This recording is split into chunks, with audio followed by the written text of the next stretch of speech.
জ্বালানি নিরাপত্তা জোরদার, নিরবিচ্ছিন্ন বিদ্যুৎ সরবরাহ নিশ্চিত এবং দীর্ঘমেয়াদে স্বনির্ভর জ্বালানি ব্যবস্থা গড়ে তুলতে বিদ্যুৎ ও জ্বালানি খাতে ব্যাপক পরিকল্পনা হাতে নিয়েছে সরকার।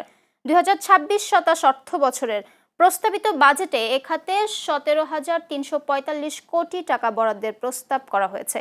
পরিকল্পনার অংশ হিসেবে দেশীয় গ্যাস ও তেল অনুসন্ধান কার্যক্রম সম্প্রসারণ, বিদ্যুৎ উৎপাদন সক্ষমতা বৃদ্ধি, সঞ্চালন ও বিতরণ ব্যবস্থার আধুনিকায়ন এবং নবায়নযোগ্য জ্বালানির ব্যবহার বাড়ানোর উপর বিশেষ গুরুত্ব দেওয়া হয়েছে।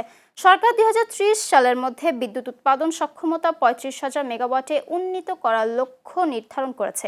একই সঙ্গে সৌর, বায়ু ও বর্জ্যভিত্তিক বিদ্যুতের উৎপাদন বাড়িয়ে 2030 সালের মধ্যে মোট বিদ্যুতের 20% এবং 2050 সালের মধ্যে 30 থেকে 50% নবায়নযোগ্য উৎস থেকে উৎপাদনের পরিকল্পনা নেওয়া হয়েছে। গ্যাস অনুসন্ধান জোরদারে অফশোর ও অনশোর উভয় ক্ষেত্রেই নতুন উদ্যোগ গ্রহণ করা হয়েছে। বাপেক্সের মাধ্যমে নতুন কূপ খনন, সিসমিক জরিপ এবং নতুন রিগ সংগ্রহের পরিকল্পনা রয়েছে। পাশাপাশি মহেশখালী ও মাতারবাড়িতে এলএনজি অবকাঠামো সম্প্রসারণ, নতুন তেল শোধনাগার স্থাপন এবং কৌশলগত জ্বালানি মজুত সক্ষমতা বাড়ানোর উদ্যোগ নেওয়া হয়েছে।